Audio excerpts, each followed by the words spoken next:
Time waste न करता तुम्हाला एक गोष्ट सांगते, जीवनात स्वतःसाठी काहीतरी करा, स्वतःसाठी काहीतरी चांगलं करा. आणि हे स्पेशली फक्त पोरींसाठी आहे, हे मुलांसाठी अजिबात नाही आहे. कारण लग्न झाल्यावरती मुलींना ज्या गोष्टी फेस कराव्या लागतात ना, त्या मुलांना कराव्याच लागत नाही. सो मला एकच म्हणणं आहे, प्लीज तुम्हाला जे आवडत असेल ना, जसं काही पार्लर म्हणा किंवा शिवण क्लास म्हणा किंवा मॉन्टेसरी, अजून बरेचसे मेहंदीचा कोर्स वगैरे भरपूर आहेत, छोट्या छोट्या गोष्टी. आणि आज पहिले त्या गोष्टीला बोलायचे, मेहंदी काढणं, पार्लर, शिलाई, ह्या गोष्टीला कमी कमी लेखायचे की काय आहे मशीन आणि हे ते, ह्या गोष्टीला काही एवढं महत्त्व नाही द्यायचे. तेव्हा जर तुम्ही 2012 ते 13च्या टाईममधला जर तुम्ही विषय घ्याल तर त्या टायमाला कम्प्युटर जास्त हे होतं की कोणी पण अभिमानाने सांगायचं की अरे कम्प्युटर लावलं आहे मी. आणि मेहंदी क्लास लावणाऱ्या किंवा पार्लर क्लास लावणाऱ्या ज्या मुली होत्या ना, त्यांना असं थोडंसं लाजिरवाणं वाटायचं की काय शिवून काय शिवते, कढाई शिलाई वगैरे. पण आता त्या गोष्टीला महत्त्व आलं आहे.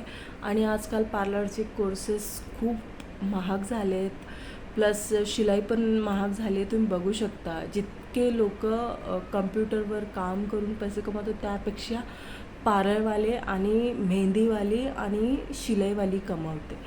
सो जो आवडत असेल तो छंद जोपावा, मला असं वाटते. आणि काय आहे ना, जेव्हा तुम्ही स्वतःचा पैसा कमवायला सुरुवात करता ना, तेव्हा तुमचा कॉन्फिडन्स बघण्यासारखा असतो. त्या कॉन्फिडन्सला अजिबात तोड नाही भेटणार.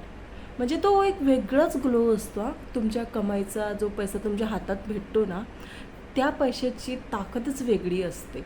आणि मला एवढंच म्हणायचं आहे की तुम्हाला जे आवडतं ना ते करा, पण करा, जीवनात काहीतरी करा. असं नुसतं रिकामं बसून काही होणार नाही, काहीच होणार नाही आहे. मला माहीत आहे, मी बरंच टाईम असंच घालवलं आहे माझ्या जीवनातला.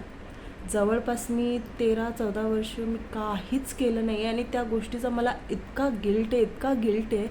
पण म्हणतात ना की पास्टमध्ये जाऊन तुम्ही काही बदलू शकत नाही. माझं पण तसंच झालं आहे, गुदमरल्यासारखं, की मी काही चेंज नाही करू शकत पास्टमध्ये जाऊन.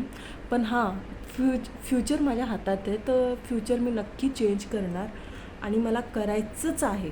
सो जर तुम्हाला माझा कॉन्टेंट आवडला असेल तर लाईक सबस्क्राईब करा. आणि हां, पुढची माहिती मी देत राहील. छोटे व्हिडिओ मी यासाठी बनवते की जेणेकरून तुम्हाला पण ऐकायला बघायला बोर नको व्हायला म्हणून. आणि ज्या दिवशी मला खरंच असं वाटेल की लोकांना माझं कॉन्टेंट आवडतो, त्या दिवशी मी खरंच मोठे व्हिडिओ आणि चांगलं सांगेन. सो आतासाठी एवढंच आणि परत भेटूया एका नवीन व्हिडिओमध्ये. So bye.